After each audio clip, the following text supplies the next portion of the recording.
The 2010 legislative session has now wrapped up its 6th week, and as expected, the pace has picked up as we get to this part of the session.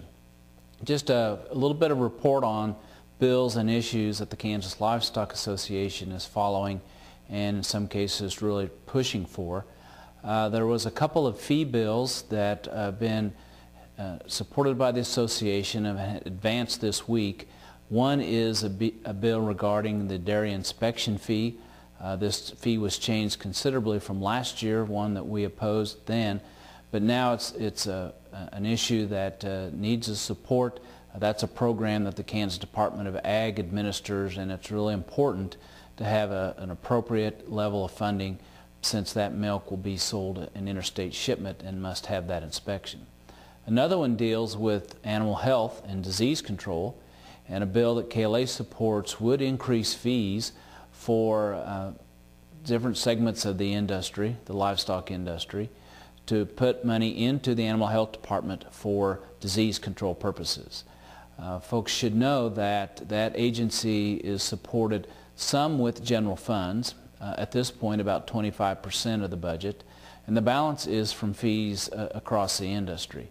And because of budget constraints, particularly at the general fund level, that agency is expected to have at least a 20% decrease in their funding for disease control. Several positions are open, and so this bill, if passed, House Bill 2666, would provide some flexibility for raising some fees in the future. It's passed out of its first committee, but it awaits action on the floor of the House. A water conservation bill advanced this week.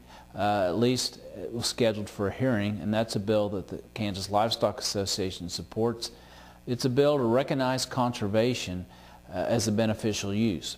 Under the current law, you must put water, appropriated water, to beneficial use at least once in 5 consecutive years. And if not, then you risk losing that water right. This bill is very a big change, and it basically says that conservation can be one of those beneficial uses. And so the whole intention is to try not to penalize or jeopardize a water right if the holder chooses to put it in a conservation mode. That bill probably will receive action in the next week or so in the Senate Natural Resources Committee. The unemployment insurance issue continues to be one on everybody's radar screen at the state capitol because the unemployment insurance trust fund is essentially broke. So one bill that advanced is House Bill 2676, and that bill really doesn't lower the assessment for employers, but it does give them more flexibility in collecting that and trying to shore up the unemployment benefit fund. And I might add that the Kansas Livestock Association is just one of many business groups that's in a coalition trying to address that issue. Probably the most significant part of this week that's just completed is what's called the turnaround date. So there was a pretty big rush to get bills past their first House of origin.